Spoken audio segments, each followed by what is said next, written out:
Hi friends, எல்லாருக்கும் வணக்கம். Welcome to spice and life Canada channel.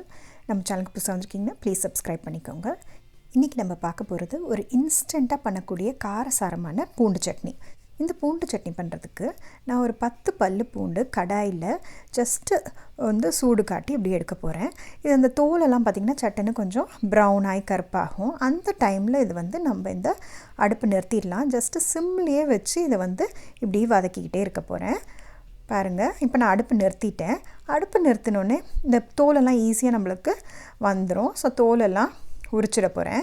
இந்த தோலெல்லாம் உரிச்சிட்டு இவ்வளோ தாங்க இந்த பூண்டை குக் பண்ண போகிறேன். இதுக்கு மேலே இந்த பூண்டு பெருசாக ஒன்றும் குக் பண்ணுறது இல்லை. இந்த உரிச்சு எடுத்த பூண்டெல்லாம் பார்த்திங்கன்னா இடிக்கல்லில் போட்டுக்க போகிறேன். போட்டுட்டு ஒரு அரை டீஸ்பூன் உப்பும் சேர்த்து நான் இதை நல்லா தட்டி எடுத்துக்க போகிறேன். வெறும் உப்பும் பூண்டு மாத்திரம் வச்சு பாருங்கள் தட்டி எடுத்துட்டேன். அதுக்கப்புறம் அதே கடாயில் ஒரு கொஞ்சமாக நல்லெண்ணெய் விட்டு வார்ம் பண்ணியிருக்கேன். ரொம்ப சூடாக்கல, வார்ம் பண்ணி ஒரு டேபிள் ஸ்பூன் காஷ்மீரி மிளகாப்பொடி ஆட் பண்ணியிருக்கேன்.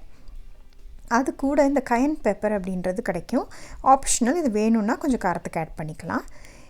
இதை ஆட் பண்ணிவிட்டு லைட்டாக நம்ம வதக்கி கொடுத்துட்றோம்.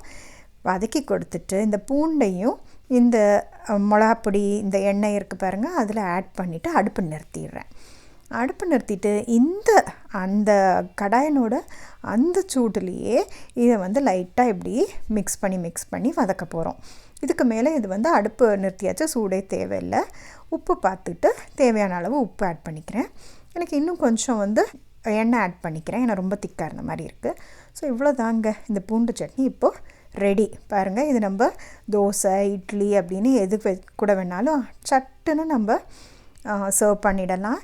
பிள்ளைங்களுக்கும் இது ரொம்ப டேஸ்ட்டாக இருக்கும். இது இன்னும் உங்களுக்கு நல்லா ஸ்மூத்தான சட்னியாக வேணும் அப்படின்னா நீங்கள் மிக்சியில் போட்டு கூட அரைச்சிக்கலாம். எங்கள் வீட்டில் இந்த மாதிரி திப்பியாக இருந்தால் பிடிக்கும், அதனால் நான் இப்படி பண்ணியிருக்கேன். பூண்டு பார்த்திங்கன்னா நிறைய ஹெல்த் பெனிஃபிட்ஸ் இருக்குங்க. இது ஆன்டி பாக்டீரியல், ஆன்டி வைரல் அப்படின்னு நிறைய சொல்கிறாங்க. ஸோ இது நிறைய நம்ம சேர்த்துக்கிறது நல்லது. எங்கள் வீட்டில் இன்றைக்கி நாங்கள் தோசையோட இந்த பூண்டு சட்னி வச்சு சாப்பிட போகிறோம். இந்த வீடியோ உங்களுக்கு பிடிச்சிருக்குன்னு நினைக்கிறேன். பிடிச்சிருந்தா நம்ம சேனலுக்கு சப்ஸ்கிரைப் பண்ணி லைக், ஷேர் அண்ட் கமெண்ட் பண்ணுங்கள். தேங்க்ஸ் ஃபார் வாட்சிங்.